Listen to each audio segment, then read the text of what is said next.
बहुत ही टेस्टी और क्रिस्पी नाश्ता बनाएंगे हम, वो भी गेहूं के आटे से। तो चलिए बनाना स्टार्ट करते हैं। सबसे पहले लेंगे हम एक बाउल और इसमें लिया मैंने एक बड़ा उबला हुआ आलू। अगर आपके पास छोटे हैं तो आप 2 ले सकते हैं। इसको मैंने उबाल लिया था। अब इसको हमें मैश करना है। तो आप चाहे तो चम्मच की सहायता से कर सकते हैं या इस तरह से मेरी तरह फोक की सहायता से, या फिर आप मैशर से भी इसे कर सकते हैं। तो इसे मैं अच्छे से मैश कर लूँगी। इतना अच्छे से मैश करना है कि इसमें कोई गुठलियाँ ना रहे। तो गाइस देख लीजिए, इतना अच्छे से हमें इसे मैश करना है। तो मैंने अब इसे अच्छे से मैश कर लिया है। तो चलिए अब इसमें हम डालेंगे, ये है बारीक कटी हुई प्याज। तो प्याज को मैंने एकदम बारीक कट कर लिया है और इसको 1 कटोरी ले लिया है और इसमें हमने मिला दिया है। अब इसमें हम डालेंगे कुछ हरी मिर्च कटी हुई। मैंने 2 से 3 हरी मिर्च को काट लिया था बारीक बारीक, इसे भी डाल देंगे। और ये है हरा धनिया, इसे भी बारीक कट करके डालेंगे। और इसमें डालेंगे ये है करी पत्ता। करी पत्ते को भी हमने बारीक बारीक काट कर लिया है। और थोड़े से पुदीने के पत्ते भी लिए हैं 4 से 5, उन्हें भी बारीक बारीक कट कर लिया है। अब इसमें डालेंगे हम थोड़ा सा ये है चिली फ्लेक्स। अगर आपके पास नहीं है तो आप स्किप भी कर सकते हैं। अब डालेंगे ये है चाट मसाला। आप इसकी जगह आमचूर पाउडर भी डाल सकते हैं। अब ले लिया है हमने भुना जीरा हुआ पाउडर, थोड़ा सा हल्दी पाउडर, थोड़ा सा लाल मिर्च पाउडर, और अब डालेंगे स्वादानुसार ये है नमक, और थोड़ा सा धनिया पाउडर भी डाल देते हैं, इससे अच्छा स्वाद आता है। अब चलिए इसे फटाफट से मिक्स कर लेते हैं गाइस। आप देख सकते हैं हमने इसे अच्छे से मिक्स कर लिया है। ये नाश्ता बहुत जल्दी बनकर रेडी होता है। चलिए इसे साइड में रखते हैं। और अब लेंगे हम गेहूं का आटा।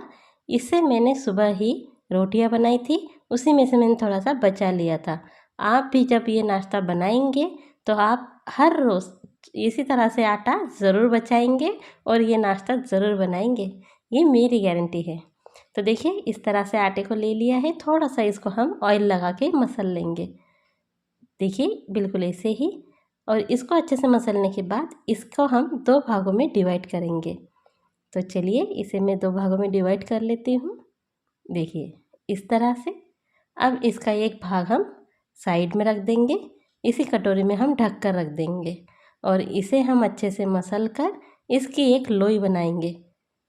जी हाँ, अब इसमें हम थोड़ा सा सूखा आटा डालेंगे इस तरह से, और अब इसे हम बेलेंगे। तो जैसे नॉर्मल हम रोटियां बेलते हैं बस वैसे ही बेलना है गाइस। बस इतना है कि हमें रोटी से, जैसे हम रोटी पतलियाँ बनाते हैं ना, तो इसे हमें थोड़ा सा मोटा बनाना है। मतलब एकदम ज़्यादा भी नहीं, नॉर्मल यानी रोटी से थोड़ा सा मोटा, देखिए इस तरह से। अब मैंने इसे अच्छे से बेल लिया है और देखिए मैंने इसे ज़्यादा मोटा नहीं रखा है, बिल्कुल मीडियम साइज़, देख लीजिए रोटी से बिल्कुल थोड़ा सा। अब इसे हम इस तरह से फैला लेंगे अच्छे से। और अब इसके ऊपर हमने जो अभी आलू का मिश्रण बना के रखा है ना, बस अब इसको हम इसके ऊपर इस तरह से फैलाएंगे। अब इसमें हमें और कुछ डालने की ज़रूरत नहीं है गाइस, बस इसके ऊपर हमें अच्छे से इसको फैलाना है। फैलाते समय एक बात का ध्यान ज़रूर रखें कि इसको ज़्यादा दबाए नहीं, यानी हाथ को हल्के हाथों से या आप चम्मच की सहायता से भी कर सकते हैं। बस इसको ज़्यादा दबाना मत, क्योंकि उससे क्या होगा ना, हमारी जो रोटी है वो भी दब सकती है, नीचे चिपक सकती है। तो वैसे तो ये चिपकेगी नहीं, लेकिन फिर भी ज़्यादा दबाना नहीं। अब देखिए ये हो गया रेडी। अब हमें इसका रोल बनाना है। तो इस तरह से हम एक साइड से इस तरह से उठाते हुए बस इस तरह से इसका रोल करते जाएंगे। अच्छे से इसका टाइट रोल बनाना गाइस, तो ये बहुत अच्छा नाश्ता बन के रेडी होगा।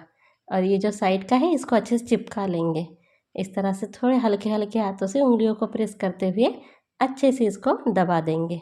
और इसको देखिए कितना बढ़िया हमारा रोल बना है। चलिए अब इसे कट करते हैं। तो इस तरह से इसे 1-1 इंच में इसे हम कट करते जाएंगे। और आप चाहे तो चाकू पर इस तरह से ऑयल लगा सकते हैं, जिससे क्या है ना, इसको काटने में आसानी होगी। देखिए ऑयल लगाते ही कितने अच्छे से कट रहा है, बिल्कुल ऐसे ही, क्योंकि गेहूं का आटा है तो थोड़ा चिपकता है। आप चाहे तो इसको मैदे से भी बना सकते हैं, मैदे से तो ये और भी खस्ता और कुरकुरा बनेगा। वैसे तो गेहूं के आटे से भी बनता है। आप एक बार बनाइए और आप यकीन मानिए, आप जब भी कोई नाश्ता बनाना होगा आप ये तुरंत फटाफट से यही बनाना पसंद करेंगे। और अगर कोई मेहमान आए हैं तो उनको भी आप ये फटाफट से बनाकर दे सकते हैं। तो देखिए इस तरह से हम इसको निकाल करके हाथों की हथेली में रखकर थोड़ा सा प्रेस करेंगे तो ये एक अच्छा सा डिज़ाइन बनकर रेडी हो जाएगा। देखिए कितना बढ़िया हमारा ये डिज़ाइन लग रहा है गाइस। आप यकीन मानिए ये खाने में भी बहुत स्वादिष्ट बनता है, एकदम बढ़िया लगता है। आपको मैदे की आवश्यकता ही नहीं है। आप एक बार इस तरह से बनाकर देखिए। देखिए एक और मैं आपको प्रेस करके दिखा रही हूँ, बिल्कुल ऐसे ही। अब इस नाश्ते को मैं सारे नाश्ते को इसी तरह से बना लेती हूँ। देखिए हमने ये सारा नाश्ता तैयार कर लिया है। अब ये बनाते हुए मैंने एक तरफ ऑयल को रख दिया है धीमी आंच पर, ताकि ये अच्छे से गर्म हो जाए। अब हमने एक बाउल लिया है, इस बाउल में मैं डाल रही हूँ 3 चम्मच मैदा। आप गेहूं का आटे का भी इस्तेमाल कर सकते हैं, लेकिन मैदे से इसकी स्लरी अच्छी बनती है। थोड़ा सा नमक डाल दिया है स्वादानुसार। अब थोड़ा सा पानी हम लेंगे, तो इसको है ना बिल्कुल थोड़ा थोड़ा पानी डालते हुए हमें इसका घोल तैयार करना है। अब थोड़ा थोड़ा इसीलिए डालना है क्योंकि इसमें जब आप धीरे धीरे से डाल लेंगे और उसको घोलेंगे ना तो इसमें गुठलियाँ नहीं बढ़ेगी, एकदम लम्स फ्री हमारा ये घोल तैयार होगा। देखिए बिल्कुल ऐसा ही। और याद रखिएगा ज़्यादा पतला नहीं कीजिएगा। देखिए मैं चम्मच पे आपको उंगली से दिखा रही हूँ, बस इतना ही हमें इसका घोल बनाना है। अब देख लीजिए एक तरफ मैंने तेल भी गरम कर लिया है और ये गरम हो चुका है। याद रखिएगा ज़्यादा गरम मत कीजिएगा, जैसे धुआं उठता है ना वैसा गरम हमें नहीं तेल चाहिए, बिल्कुल मीडियम हमें ऑयल गरम चाहिए। अब गैस को हम मीडियम ही रहने देंगे। और अब जो हमने घोल बनाकर रेडी किया था ना, मैदे का जो स्लरी बना के रेडी की है, उसके अंदर हमारे नाश्ते को इस तरह से डिप करेंगे। आप चाहे तो इस तरह चम्मच से भी डाल सकते हैं या फिर मेरी तरह हाथों की सहायता से। वैसे तो हाथों से बहुत ईजी रहता है डालना, इसीलिए मैं हाथों से ही डाल रही हूँ। फटाफट से एक बार में जितने आ जाए डाल दीजिए। इसको तलने के लिए कोशिश कीजिए कि चौड़ा बर्तन लीजिए, यानी आपके पास पैन हो, कढ़ाई हो, जो भी है वो थोड़ा सा चौड़ा हो, तो उसमें क्या है ना एक बार में ज़्यादा नाश्ते भी आ जाएंगे और तलने में भी ये बहुत आसान रहेगा। और हमारा जो नाश्ता है वो फटाफट से रेडी होगा, यानी हमारा समय भी बचेगा। तो देखिए एक बार में हमने जितने आए उतने डाल दिए हैं। तो इस तरह से इसे हम तल लेंगे। ये चिपकते नहीं हैं, लेकिन शुरुआत में आपको लगेगा कि चिपक रहा है, लेकिन ये बिल्कुल अलग अलग हो जाएंगे सारे के सारे। अगर आपका ऑयल कम है तो आप इस तरह से चम्मच की सहायता से नाश्ते के ऊपर से भी तेल डाल सकते हैं। आप कम तेल में भी इसे बनाकर रेडी कर सकते हैं, बस थोड़ा समय ज़्यादा लगता है। अब देखिए इसी तरह से हमें सेकना है और इसको धीमी आंच नहीं करना गाइस, ना ही फुल, मीडियम आंच पर तलना। तो उससे क्या होगा ना, हमारा जो नाश्ता है ये ऑयली बिल्कुल भी नहीं बनेगा और खाने में एकदम मज़ेदार है। और ऑयल रह जाता है ना तो वो खाने में बिल्कुल मज़ा नहीं आता है, हाथों में तेल चिपकता है तो अच्छा नहीं लगता है।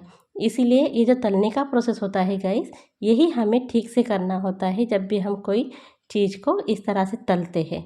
धीमी आंच पर करेंगे तो वो ऑयली हो जाएगा, बड़ी आंच में करेंगे तो वो जल जाएगा, अंदर तक पकेगा नहीं। इसीलिए मीडियम आंच पर कीजिएगा तो ये अंदर से पक भी जाएगा और आसानी से बन भी जाएगा। और ये ज़्यादा समय नहीं लेता है, सिर्फ 5 मिनट में ये 5 मिनट में ही ये तल जाता है। अब हमने एक स्टेप तो निकाल दिया, अब हम दूसरे बैच भी ऐसे ही डालकर तल लेंगे। तो ये मैंने सारे नाश्ते को तल लिया है। अब इसको फटाफट से निकाल करके चलिए सर्व करते हैं। आप इसको चटनी के साथ भी सर्व कर सकते हैं। वैसे तो ये नाश्ता बिना चटनी बिना सॉस के ही खाना आपको पसंद आएगा। आप एक बार ज़रूर बनाकर ट्राई कीजिए। और हाँ, अगर आपको हमारी रेसिपी पसंद आ रही है तो गाइस लाइक ज़रूर कर दीजिए। देखिए तोड़ने से ही आपको पता चल रहा होगा कि हमारा नाश्ता ऊपर से क्रिस्पी और अंदर से एकदम सॉफ्ट है और खाने में आप यकीन मानिए बहुत टेस्टी है। तो आप कब बना रहे हैं, फटाफट से बनाइए। मुझसे तो रहा नहीं जा रहा है और मेरे बच्चों से भी रहा नहीं जा रहा है, वो खाने के लिए देखिए कैसे बीच में हाथ डाल रहे हैं। तो चलिए आप भी इसी तरह से बनाइए और कमेंट करके ज़रूर बताइएगा कि आपका ये नाश्ता कैसा बना। तो आप भी इसको एंजॉय कीजिए।